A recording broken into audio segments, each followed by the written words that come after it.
Le musée de Paris restitue vraiment l'ambiance d'une maison de couture parce que nous sommes dans le lieu de création. Marrakech, c'était très important de créer aussi un musée à Marrakech puisque c'est là qu'il créait. Donc il y a une vraie complémentarité des deux lieux. Et j'allais dire que si on voulait vraiment suivre le process créatif, si on voulait vraiment comprendre l'œuvre de Saint-Laurent, on commencerait par Marrakech parce que c'est là-bas qu'il dessinait. On visiterait ce musée à Marrakech qui est une évocation vraiment sensorielle et esthétique des inspirations du couturier. Et ensuite on viendrait à Paris pour suivre tout simplement le cheminement de création. Saint-Laurent dessinait à partir de 1966 au Maroc.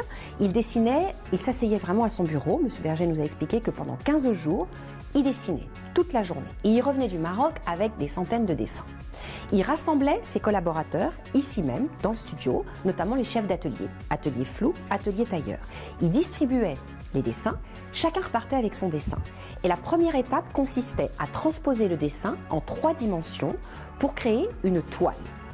La toile, donc qui était en coton blanc, montrait déjà un aspect presque fini. Et on le voit d'ailleurs, les poches, les boutons, tout était déjà dessiné. La particularité de la maison Saint-Laurent, c'est que Saint-Laurent voulait, dès le départ, que ces toiles soient portées sur des mannequins vivants. Quand il dessinait déjà le mouvement. Lorsque la toile est faite, le mannequin porte la toile. Donc, le mannequin la passe sur elle. Elle rentre par la porte principale, elle va jusqu'au miroir et Monsieur Saint-Laurent, assis à son bureau, valide ou non la toile en la regardant uniquement dans le miroir. Jamais en direct, toujours dans le miroir. Comme si le miroir créait la distance nécessaire à l'appréciation du vêtement. C'était très important pour lui, c'est pourquoi l'élément principal de cette pièce, c'est le miroir. S'il valide la toile, elle repart à l'atelier. On commence à constituer ce qu'on appelle la fiche d'atelier qui reproduit donc le modèle, bien sûr, le dessin original, le numéro du modèle, le chef d'atelier, le mannequin et tous les éléments qui permettent de concevoir le modèle. Ensuite, on taille dans le tissu la robe et la robe revient portée sur un mannequin vivant.